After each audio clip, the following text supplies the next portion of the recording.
Sarah Chen stared out the viewport of the transport shuttle and tried not to think about the fact that she was heading toward a station full of predators. Real predators. The kind that ate meat and had claws and saw most other species as food. Void Station Kepler 9, this is Transport Delta 7 requesting docking clearance, the pilot said into his comm. Sarah adjusted her tool bag on her shoulder. She was just an engineer. She fixed things. That was all. It didn't matter that the station housed Vakari. It didn't matter that every species in the galaxy gave the Vakari a wide berth. She was a professional. The station grew larger in the viewport. It was a massive ring structure, spinning slowly to create artificial gravity. Lights dotted its surface like stars. Sarah had heard it was a multi-species research facility, one of the few places where different alien races worked together. Humans were relatively new to this arrangement, only 50 years since first contact, and humanity was still proving itself. The docking procedure was smooth. Sarah grabbed her bags and made her way through the airlock. The station's interior was clean and well lit, with high ceilings that accommodated species much larger than humans. Signs were posted in 12 different languages, including Earth Standard English. "Engineer Chen?" a voice called out. Sarah turned and felt her breath catch. The creature approaching her was massive, easily 7 feet tall, covered in obsidian black scales that seemed to absorb light. Its eyes were golden with vertical slits for pupils. When it moved, she could see the muscles rippling under those scales. This was a Vakari. "I'm Commander Wraith," the Vakari said. His voice was deep, with a slight hiss on certain consonants. "I oversee this sector of the station. You'll be maintaining the human systems in sections C through F." Sarah forced herself to stand straight. "Yes, sir. I'm ready to begin work immediately." Commander Wraith's eyes studied her with an intensity that made her feel like prey being sized up. "Good. Human technology is particular. We've had difficulties interfacing with it. Your presence will be useful." He began walking, and Sarah had to hurry to keep up with his long strides. As they moved through the corridors, she noticed other species pressing themselves against the walls when Wraith passed. A group of insectoid Chithari went completely silent. 2 Bolvari merchants ducked into a side passage. "The Vakari have that effect," Wraith said, apparently noticing her observation. "Most species find us threatening. It's our nature. We are hunters." Sarah didn't know what to say to that, so she said nothing. They reached a large common area where multiple corridors intersected. Near a viewing window stood 3 smaller Vakari, each about 5 feet tall. They had the same obsidian scales as Wraith, but with slightly lighter coloring around their faces. They were watching a group of Bolvari merchants set up some kind of market stall, their golden eyes tracking every movement. "These are my offspring," Wraith said with something that might have been pride in his voice. "Kess, Thrin, and Vix. They are here for cultural exposure training, to learn about other species." The 3 young Vakari turned their attention to Sarah. She felt like she was being examined by very intelligent, very dangerous children. The largest of the 3, Kess, tilted his head. "A human. I've read about your species. You come from a death world." "A what?" Sarah asked. "A planet with extreme danger," the middle one, Thrin, explained. She sounded excited. "High gravity, poisonous plants, predators everywhere. Yet your species survived without claws or scales or venom." The smallest Vix stepped closer. Her scales were slightly lighter than her siblings, with hints of dark blue at the edges. "How did you survive? You look soft." Sarah wasn't sure if she should be offended or amused. "We used tools, and we worked together in groups." "Like a pack," Kess said, nodding as if this made sense. Commander Wraith made a rumbling sound. "You 3 are supposed to be observing, not interrogating. Engineer Chen has work to do." But Sarah could see the curiosity in their eyes. These weren't just predators. They were young, intelligent beings, trying to understand a galaxy full of species very different from themselves. Wraith led her to her quarters, which were small but functional, human-sized furniture, human-compatible atmosphere controls, even a small food synthesizer programmed with Earth recipes. "Your work schedule is on the terminal," Wraith said. "You'll begin tomorrow at 800 station time. The human systems are primarily in the engineering sections and the research labs. They're backup systems mostly, but they need maintenance." After Wraith left, Sarah collapsed onto the bed. She'd done it. She'd survived her first encounter with the Vakari. She pulled out her personal tablet and started reviewing the station schematics. The human systems were standard models, things she'd worked with dozens of times. Life support backups, communications arrays, door controls, environmental monitors. Nothing complicated. She fell asleep reviewing maintenance protocols. The next morning, Sarah made her way to Engineering Section C. The corridors were quieter in the early hours, with fewer species moving about.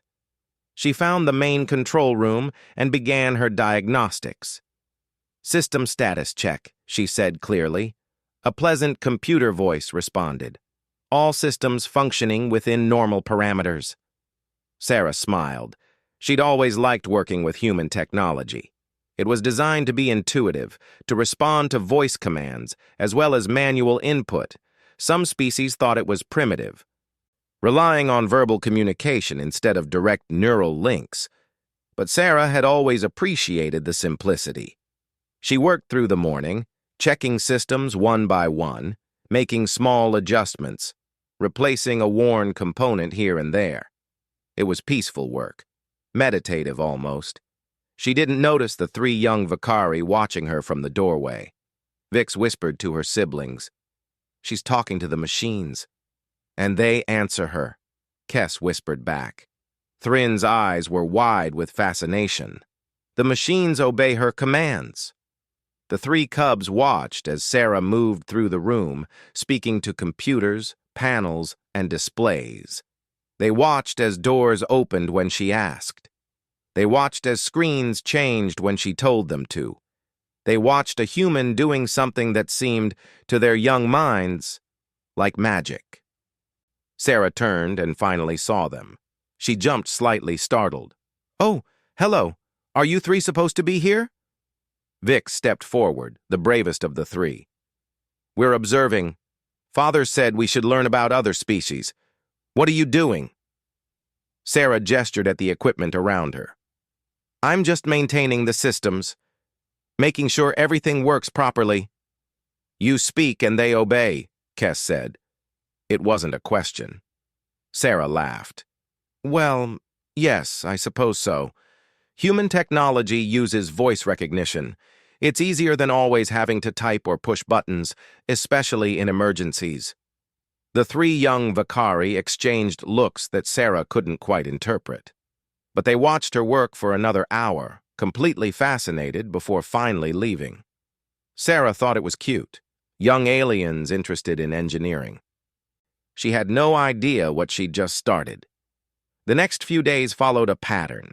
Sarah would arrive at whatever section needed maintenance, and within an hour the three Vakari cubs would appear. They never got too close, but they watched everything she did with intense focus. Sarah found it oddly endearing. She'd never thought of the Vakari as capable of curiosity, but these three were full of it, especially little Vix, who seemed to have appointed herself as the leader of this observation mission. On the fourth day, Sarah was working in Research Lab 7, recalibrating some environmental sensors. The cubs were there again, sitting in a row near the door like very large, very scaly cats. "Activate diagnostic mode," Sarah said to the main console. The screen flickered and changed, showing lines of data. Sarah studied them, nodding to herself. "Why do you say activate?" Vix asked suddenly. Sarah looked over at the young Vakari. "It's a command word. It tells the computer to start the program I want to use." "And the computer obeys because you said the word?" "Well, Sort of. The computer recognizes my voice pattern and the command phrase. It's programmed to respond to those specific words. Kess leaned forward. But other words don't work. Other words might work for other programs. The computer has a whole list of command phrases. But yes, you have to use the right words. Thrin's tail was swishing back and forth, a sign of excitement Sarah had learned to recognize. So, you trained the machines to respond to your voice? Sarah considered this. I guess you could say humans trained the machines to respond to human voices. We program them that way when we build them. The three cubs looked at each other. Something passed between them, some understanding that Sarah didn't quite grasp. In Vicari packs, Vic said slowly, only the strong can give commands. Only those who have proven themselves. The weak must obey the strong. Sarah felt uncomfortable with this direction. Well, humans don't really work that way. Anyone can use these commands if they're authorized. It's not about strength. But she could see the cubs weren't really understanding. They were processing this through their own cultural lens, interpreting what they saw in terms they understood. Kess stood up, his movements careful. You have proven yourself to these machines. They recognize your authority. That's not exactly, Sarah started, but the cubs were already leaving, talking quietly among themselves in their own language. Sarah shook her head and went back to work. Young minds trying to understand alien concepts. It was bound to cause some confusion. She worked through the afternoon, moving from one system to another. The human technology on the station was mostly backup systems, redundancies built in case the primary alien tech failed. It was a very human approach to engineering, Sarah thought. Always assume something might break. Always have a plan B.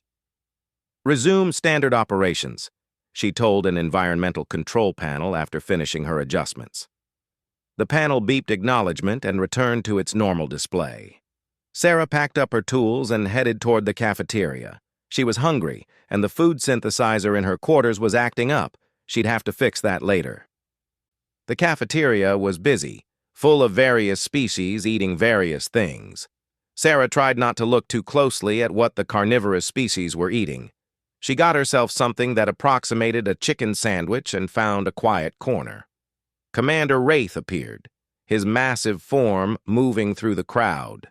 Other species made way for him without even thinking about it. He sat down across from Sarah with a tray of something dark red and definitely meat. My offspring tell me you've been teaching them about human technology, he said. Sarah nearly choked on her sandwich. Teaching? No, sir. They've been watching me work, but I haven't been teaching them anything specific. Wraith's golden eyes studied her. They say you speak, and the machines obey. That you have established dominance over your technology through verbal assertion. Sarah blinked. That's not exactly how it works. Voice commands are just one interface option. It's about programming, not dominance. But only certain individuals can command the machines. Only authorized users, yes, for security reasons. But that's just access permissions, not some kind of power hierarchy. Wraith made a thoughtful, rumbling sound. Interesting. Vicari technology uses neural interfaces, direct thought to machine, more efficient but also more rigid. Your approach is different, more flexible. Humans like backups, Sarah explained. Voice commands work even if your hands are busy, even if the interface is damaged, even if you're hurt or tired. It's not the best option, just another option. Redundancy, Wraith said, as if the word itself was important. You build expecting failure. We build expecting reality, Sarah corrected gently. Things break. People get injured. Situations change. Our technology has to work anyway. For a moment, something like respect flickered in Wraith's eyes. Then he stood. My offspring are curious about humans. I consider this educational. Thank you for tolerating their presence, Engineer Chen. After he left, Sarah finished her meal and headed back to her quarters. It had been a long day. She didn't see the three cubs huddled together in an empty corridor, practicing words. "Activate," Kes said carefully, mimicking Sarah's pronunciation. "Override," Thrin added. "Resume," Vix finished. They were memorizing the words they'd heard Sarah use, the words of command, the words that made machines obey. In their minds, they were learning the human way of establishing dominance. They were learning how to speak with authority, how to make their voices carry power. Just like young Vicari learned to growl and posture to establish their place in the pack. "Tomorrow," Vix said, her young voice full of determination. "We try." "Father will be impressed," Kes agreed. "The other species will see we can command like the human does," Thrin said. They didn't understand that Sarah's voice commands worked because of programming and authorization, not because of some inherent power in her voice. They saw a smaller, weaker being making machines obey, and they thought it was about the strength of command, about the force of will. It was a misunderstanding that would have consequences no one expected. The next morning, Sarah woke up early and went to fix her food synthesizer. It was making strange noises and the temperature regulation was off. She opened the panel and started checking the connections. "Display error log," she said. The small screen on the synthesizer showed a list of minor faults. Nothing serious. Sarah smiled. Easy fix. Somewhere else on the station, 3 young Vicari were waking up, eager to test what they had learned. They had watched the humans speak and watched the machines obey. Now it was their turn. They didn't know that the galaxy was about to discover what happens when predator cubs learn human voice commands. Sarah finished her repairs, closed the panel, and told the synthesizer to resume normal operations. It hummed contentedly and started working properly again. She had no idea that in a few hours, the entire station would be in chaos, and it would all be her fault. Sort of. The emergency comm woke Sarah at 0630, 15 minutes before her alarm was supposed to go off. She fumbled for the device, her mind still foggy with sleep. "Engineer Chen." The voice on the other end was from station security, and they sounded stressed. "We need you in Corridor 12B immediately. There's been multiple system malfunctions." Sarah was already pulling on her uniform. "What kind of malfunctions?" "Random activations, doors opening and closing. A medical scanner turned itself on. Someone triggered an emergency bulkhead, and..." The security officer paused. "We have reports of Vicari juveniles running through the corridors shouting at equipment." Sarah's stomach dropped. "I'll be right there." She grabbed her tools and ran.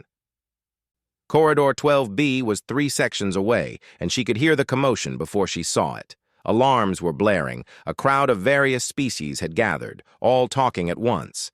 And in the middle of it all, she heard a familiar voice shouting in accented English. "Activate!" Sarah pushed through the crowd. There was Kes, standing in front of a closed door, yelling at it with impressive volume. "Activate! Open! Obey!" The door, which was just a normal door with a standard proximity sensor, did not open. It wasn't designed to respond to voice commands at all. "Kes!" Sarah called out. The young Vicari turned, his eyes bright with frustration. "The door will not obey. I have been commanding it, but it refuses." "That door doesn't have voice recognition," Sarah started to explain, but Kes was already moving past her, headed down the corridor. Sarah followed and found an even stranger scene. Vix was standing in front of a water fountain, shouting, "Activate!" at it repeatedly. The fountain, which was motion-activated, kept turning on and off as Vix moved, which only seemed to excite the young Vicari more. "It works! The water obeys!" Vix shouted triumphantly. A group of Chithari were pressed against the far wall, their antennae quivering with nervousness at having an excited predator cub so close. "Vix, that's just a motion sensor," Sarah tried to explain, but Vix wasn't listening. She was already running to catch up with her siblings. Sarah found Thrin in the medical bay. The young Vicari had somehow activated a full-body medical scanner, which was now humming loudly and flashing various lights. A very annoyed Bolvari doctor was trying to shut it down. "I commanded it, and it obeyed," Thrin said proudly when she saw Sarah, "just like you do." The Bolvari doctor turned to Sarah with all four of his eyes narrowed in annoyance. "Would you please explain to this juvenile that medical equipment is not a toy?" Sarah approached the scanner and said clearly, "Deactivate diagnostic mode. Return to standby." The scanner powered down immediately. Thrin stared at it, then at Sarah. "You used a different command word. Deactivate. I did not know that one." "Thrin, you can't just go around shouting commands at random equipment," Sarah said, trying to sound firm but kind. "It doesn't work like that." "But it worked for the scanner, and for the water fountain, and Kess made the bulkhead close." Sarah's blood went cold. "What bulkhead?" That's when Commander Wraith's voice came over the station-wide comm system. "Engineer Chen, report to my office immediately." The walk to Wraith's office felt like a march to execution. Sarah's mind was racing, trying to figure out how to explain this situation. The Cubs had somehow gotten the idea that they could control technology with voice commands, and they'd been running around the station testing it out. Wraith's office was large and stark, decorated in the Vicari style with minimal furniture and lots of open space. The commander was standing by his window, looking out at the stars. He didn't turn when Sarah entered. "My offspring," he said slowly, "have spent the last hour causing chaos throughout this station. They have disrupted operations in 7 different sections. They frightened a delegation of Chithari merchants. They activated emergency protocols. And when questioned, they said they were doing what you do." "Commander, I can explain." Now Wraith turned, and his eyes were hard. "Did you teach them to sabotage station systems?" "No, absolutely not." Sarah's voice was firm despite her nervousness. "They watched me work. They saw me use voice commands with human technology. But they misunderstood. They think voice commands are about dominance, about verbal authority. They don't understand it's about programming." Wraith was silent for a long moment. "Explain." Sarah took a deep breath. "Human technology uses voice recognition for accessibility. It's programmed to respond to specific voices, saying specific command phrases. It's not magic. It's not about power or dominance. It's just code. But when I tried to explain this to them, they interpreted it through their own cultural understanding. They think I established dominance over machines through verbal assertion. And now they believe they can do the same." "Yes, sir. Some human systems have broad recognition patterns for emergency situations. That's why some of their commands actually worked. The systems recognized words like activate, even from non-authorized voices in certain contexts, but most equipment won't respond to them at all." Wraith moved to his desk and sat down heavily. For the first time, Sarah saw the commander look tired. "Cultural exchange," he muttered. "The council said it would be educational. They did not mention it would be chaotic." Despite the serious situation, Sarah felt a laugh trying to escape. She quickly suppressed it. But Wraith had noticed. "You find this amusing?" "I'm sorry, sir. It's just the mental image of your children running through the station yelling at vending machines." To Sarah's complete surprise, Wraith made a sound that might have been a laugh. It was more like a rumbling growl, but there was humor in it. "They are young," he said finally, "and curious, perhaps too curious. But they meant no harm. No, sir, they were just trying to learn." Wraith stood and began pacing. "This cannot continue. But I do not wish to crush their curiosity. Curiosity is valuable. It is what helps young Vicari learn to hunt, to survive. How do we resolve this?" Sarah thought for a moment. "I can modify the security protocols on the human systems. Restrict voice commands to verified human vocal patterns. That should prevent most of the accidental activations." And my offspring. Maybe I could teach them properly, explain how the technology really works, so they understand it's not about shouting commands, but about programming and authorization? Wraith considered this. His tail swished slowly, a sign of deep thought. You would do this? If it helps prevent them from accidentally triggering an airlock or something, yes. Very well. You will implement better security, and you will educate my offspring about human technology, properly this time.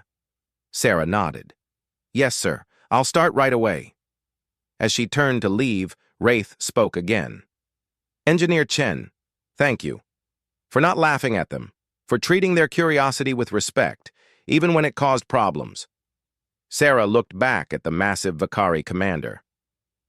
They're just kids, sir. Really smart, curious kids. We all need someone to teach us sometimes. She left the office and immediately went to work on the security protocols.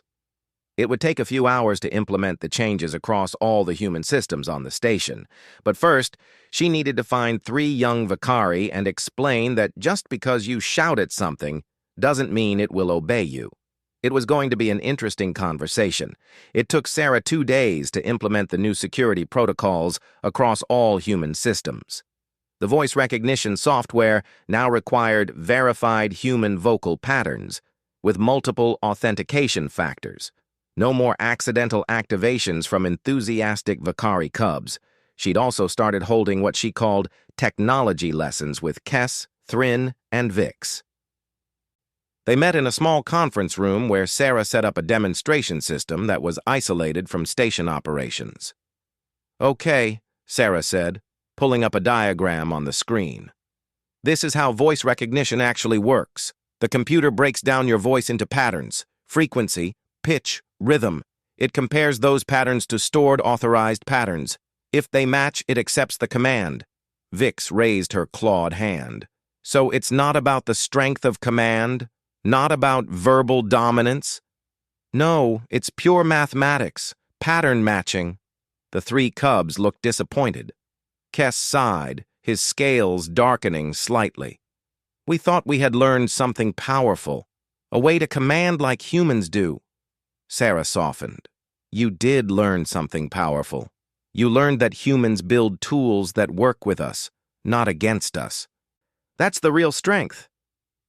Over the next week, the cubs became genuinely interested in human engineering philosophy.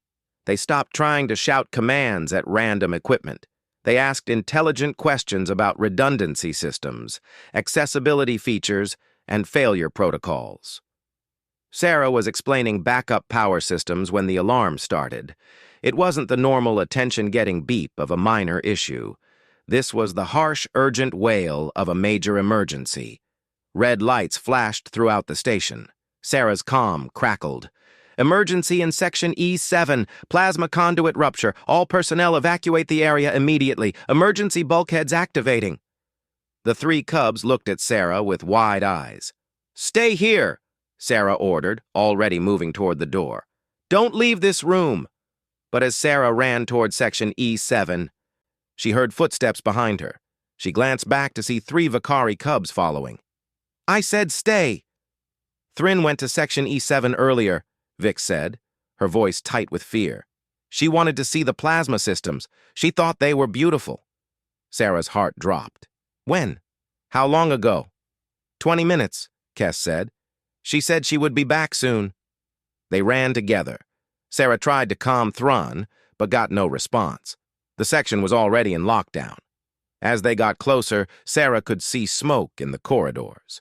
The emergency systems had sealed the area, containing the damage but also trapping anyone inside. Commander Wraith appeared from a side corridor, running despite his massive size. Thrin, he demanded. She might be inside, Vix said, her voice breaking. They reached the main blast door to Section E7. Through the small reinforced window, Sarah could see the smoke-filled corridor beyond, and there, collapsed near a side passage, was a smaller Vakari form. Thrin! Wraith roared. He slammed his fists against the blast door, but it was designed to withstand explosive decompression. His strength meant nothing against it. Sarah ran to the control panel. It was damaged, half melted from the plasma leak. The screen was cracked and flickering. "I can override it," she said, her fingers flying over the interface. "But the manual controls are fried. I need to use voice authorization." "Then do it!" Wraith snarled. Sarah positioned herself in front of the panel's audio pickup. "Emergency override. Authorization Chen 7 Alpha." Nothing happened. The system didn't respond. She tried again, louder. "Emergency override. Authorization Chen 7 Alpha." Still nothing. Sarah felt panic rising. The smoke was getting thicker inside. Thrin hadn't moved. Wraith grabbed Sarah's shoulder, his claws pricking through her uniform. "Open it! Save my daughter!" "I'm trying!" Sarah shouted back. She coughed. The smoke was leaking through the seal and she'd breathed in too much. Her voice was getting hoarse. "Emergency! Override!" Another cough racked her body. The system beeped negative. Her voice pattern wasn't matching anymore. The smoke damage to her throat had changed her vocal signature enough that the security system didn't recognize her. "No, no, no!" Sarah gasped, coughing harder. Her throat burned. Vix pushed forward. "Let me try! Emergency override!" The system didn't respond. Vix's voice pattern was nothing like a human's. The frequency was all wrong. Kess tried next, then Wraith himself, but the system remained locked. It would only respond to authorized human voices, and Sarah's voice was too damaged to register. Sarah sank against the wall, coughing, tears streaming down her face. Through the window, she could see Thrin's form in the smoke. The young Vicari wasn't moving. "There has to be another way," Wraith said, but his voice held desperation. Vix was staring at Sarah with intense focus. "Your voice patterns. The computer needs your voice patterns." "I can't," Sarah wheezed. "I can't talk clearly enough." "Then I'll speak for you." Vix moved to the panel. "Tell me exactly what to say. Every sound. I'll copy it." "Vix, you can't." "I've been listening to you for weeks," Vix interrupted. "Vicari have excellent auditory processing. We can mimic any sound we hear. It's how we learn to hunt, copying the calls of prey. Tell me the words. I'll match your voice pattern exactly."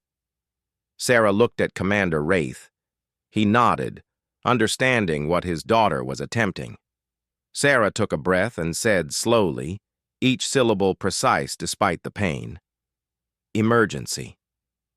Vix listened, her head tilted. Then she repeated it, adjusting her vocal cords in ways humans couldn't.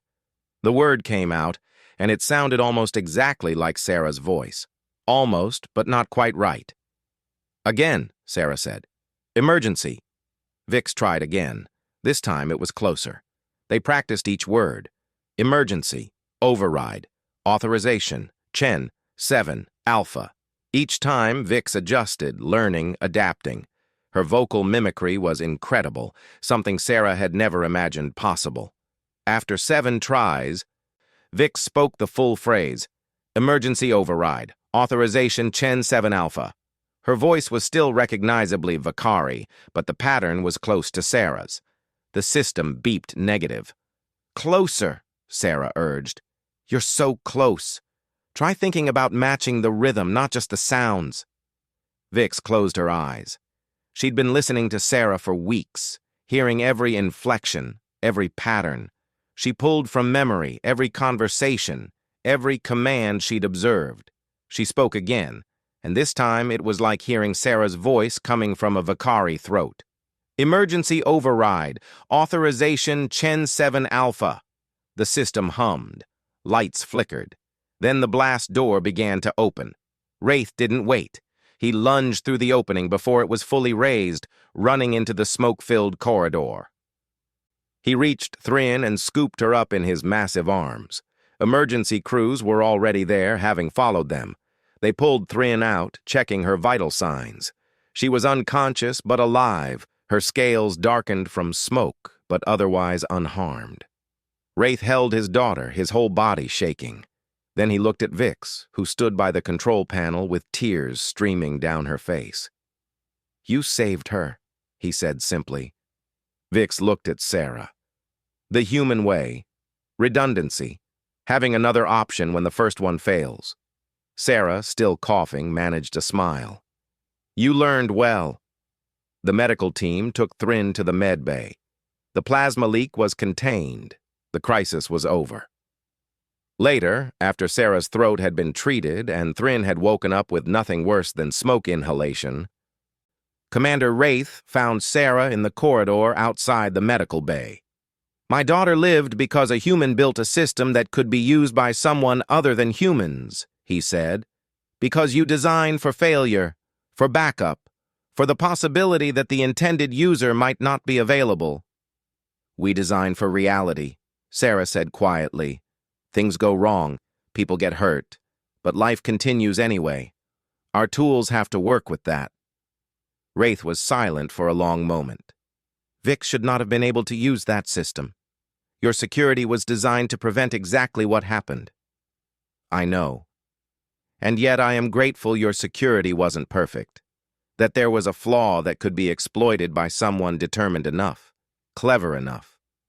Sarah understood what he wasn't saying. Perfect security would have meant a dead child. Imperfect security, security that could be worked around by an intelligent, desperate person, had saved a life. "Humanity's greatest strength," Wraith said slowly, "isn't that you build perfect systems. It's that you build systems that accept imperfection, that work with it, that survive it." He walked into the medical bay to sit with his daughters, and Sarah realized that sometimes the most important lesson wasn't about how technology works. It was about why humans build it the way they do. 3 weeks had passed since the incident in Section E7. Thrin had recovered completely, though she now treated plasma systems with considerably more respect. The story of what happened had spread throughout the station, growing in the telling until it had become something of a legend. Sarah was finishing her morning maintenance routine when she found the 3 cubs waiting outside her workshop. This wasn't unusual anymore. They'd become regular fixtures, watching her work, asking questions, and occasionally helping with simple tasks. But today was different. They were holding something. "We made this," Vix said, stepping forward. She held out a small device about the size of Sarah's palm. It looked like a mix of Vicari and human technology, metal and crystal woven together in a design Sarah had never seen before. "What is it?" Sarah asked, taking it carefully. "A translator matrix," Cass explained. "It bridges Vicari neural interfaces with human voice systems. We've been working on it with Father's engineers." Sarah turned it over in her hands. The craftsmanship was beautiful. "This is incredible." "What does it do?" "It lets Vicari technology respond to human voice commands," Thrin said. "And it lets human technology respond to Vicari neural inputs, both ways, both species." Sarah looked up at them, understanding dawning. "You built a bridge. You taught us that human technology is designed to be accessible," Vix said, "to have multiple ways to interface. We thought, why shouldn't all technology be like that?" Before Sarah could respond, Commander Wraith entered the workshop. Behind him were 3 Vicari engineers, all wearing the insignia of the Vicari Technical Corps. "Engineer Chen," Wraith said formally. "May we speak?" Sarah set down the translator matrix carefully. "Of course, Commander." Wraith gestured to his engineers, who began setting up a portable holographic display. "What my offspring showed you is a prototype. But it represents something larger, a proposal." The display flickered to life, showing technical schematics that made Sarah's eyes widen. Ships, stations, entire systems redesigned with hybrid interfaces. "The Vicari Empire has been using neural interface technology for 3 centuries, Wraith said. "It is efficient. It is fast. It is superior in almost every measurable way to verbal or manual systems." He paused, his golden eyes fixed on Sarah. But it has a weakness we never considered until 3 weeks ago. If the primary user is incapacitated, if the neural link is damaged, if the interface fails, our technology becomes useless. There is no backup, no redundancy, no other way. One of the engineers stepped forward, a scarred Vicari with gray scales. When we learned what happened in Section E7, we ran simulations. In 17% of emergency scenarios, primary users are incapacitated. In those situations, Vicari technology locks out all other users. People die because the ship can only talk to one voice, and that voice is unconscious. Sarah felt a chill. She'd never thought about it that way. Human technology is slower, Wraith continued, less efficient, but it can be used by anyone with proper authorization. Voice, manual, even remote access if necessary. You don't build for optimal performance, you build for survival. We build for reality, Sarah said quietly, echoing what she'd told him before. Yes. Wraith's expression was as close to a smile as Sarah had ever seen on a Vicari. And now we wish to learn from that philosophy. The gray-scaled engineer brought up another display. We are proposing a joint project. Vicari and human engineers working together to design hybrid systems. Technology that keeps the speed of neural interfaces but adds the redundancy of human accessibility features. We want you to lead the human side of this project, Wraith said. Sarah stared at him. Me? Commander, I'm just a maintenance engineer. I fix broken things. You are an engineer who understands that broken things are inevitable, Wraith corrected. Who designs expecting failure? That is exactly the perspective we need. Vix bounced excitedly. And we get to help. Father said we can be junior engineers on the project, since we started all of this. Sarah looked at the 3 cubs, then at the schematics, then at Commander Wraith. Her mind was racing with possibilities, systems that could switch seamlessly between neural and voice control. Emergency protocols that could be accessed multiple ways. Technology that didn't lock out users just because one person was unavailable. It won't be easy, Sarah said slowly. Our technologies are very different. Our design philosophies are almost opposite. That is why it will work, the gray-scaled engineer said. We provide efficiency and speed. You provide adaptability and resilience. Together, we create something neither species could build alone. Sarah thought about the last few weeks, about 3 young Vicari running through corridors shouting at machines, about a desperate attempt to save a life using a system that shouldn't have worked but did, about the strange bridge that had formed between a human engineer and a family of apex predators. Okay, she said. I'm in. The next month was a blur of work. Sarah found herself in meetings with Vicari engineers, trying to explain concepts like user-friendly and fail-safe to species that had built their entire civilization around efficiency. It was frustrating. It was exhausting. It was also the most exciting project Sarah had ever worked on.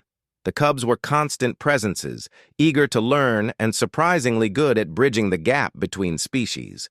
They'd spent time with both human and Vicari technology now, and they could see connections that adult engineers from either species might miss. One afternoon, Sarah was arguing with a Vicari engineer about emergency protocols when Vix interrupted. Why not make the system learn? The young Vicari asked. Both adults stopped and looked at her. Learn what? Sarah asked. Learn who's using it. Start with tight security. But if someone keeps using the system correctly, repeatedly, in the same patterns, the system learns to trust them, even if they're not originally authorized. The Vicari engineer's eyes widened. Adaptive authorization protocols. The system builds a profile over time. So in an emergency, Sarah continued, catching on, if an unauthorized user has to take over, the system doesn't just rely on one authentication check. It watches their behavior, how they use commands, their patterns. If they're acting like they know what they're doing, the system trusts them. the Vakari engineer finished. Slowly, carefully, but it adapts. It was Vix who'd suggested it, but it took both species engineers working together to implement it.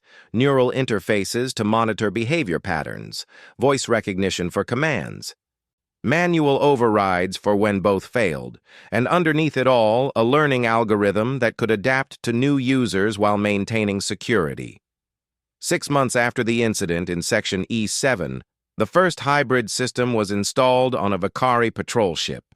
Sarah watched the installation through a video link, holding her breath as the captain tested it. The Vakari captain used his neural interface first. Smooth, fast, perfect. Then he spoke a command aloud. The system responded immediately. Then he used a manual control panel. The system accepted the input without hesitation.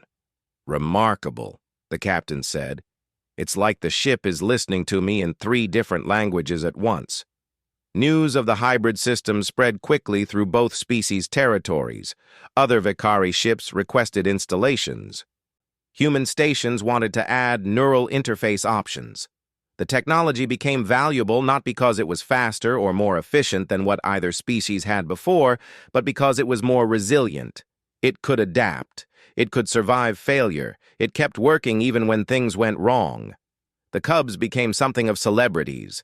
3 young Vakari who'd accidentally started an interspecies technological revolution by shouting at vending machines. They took it in stride, though Vix did seem to enjoy the attention. One evening, Sarah found Commander Wraith on the station's observation deck, looking out at the stars. She joined him in silence for a moment. "My daughter tells me she wants to become an engineer," Wraith said without preamble. "All 3 of them do. They want to design hybrid systems, bridge technology between species." "They'd be good at it," Sarah said. "They would never have considered it before meeting you. Vakari cubs are expected to become warriors, hunters, not engineers." "Times change." "Yes." Wraith was quiet for a moment. "I have been thinking about what makes humans different. Why your species survived on a death world without claws or venom or armor. Why you succeeded where stronger species might have failed." Sarah waited. "It is not your tools," Wraith continued. "Many species build tools. It is not your intelligence. Many species are intelligent. It is something else, something in how you think. And what's that? You accept weakness, you design for it, plan for it. Build your entire civilization around the assumption that you are fallible creatures in an uncertain universe." He turned to look at her. "And somehow, that acceptance of weakness makes you stronger." Sarah thought about that. About backup systems and redundancy. About voice commands that worked when your hands were busy. About systems that could be accessed multiple ways because you never knew which way you might need.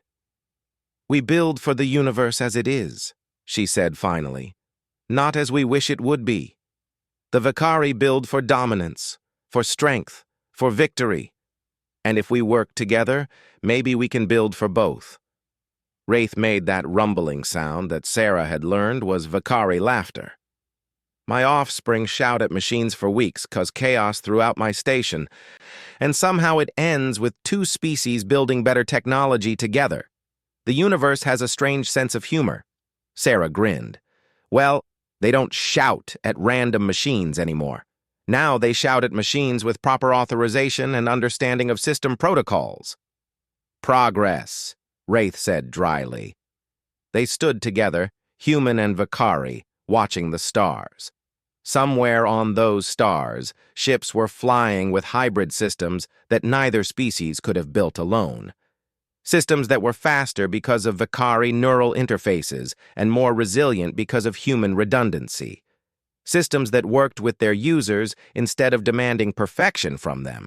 And it had all started because 3 curious cubs had watched a human talk to machines and thought it was magic. The universe, Sarah reflected, was full of happy accidents. Even the ones that started with predator cubs shouting "activate" at coffee machines.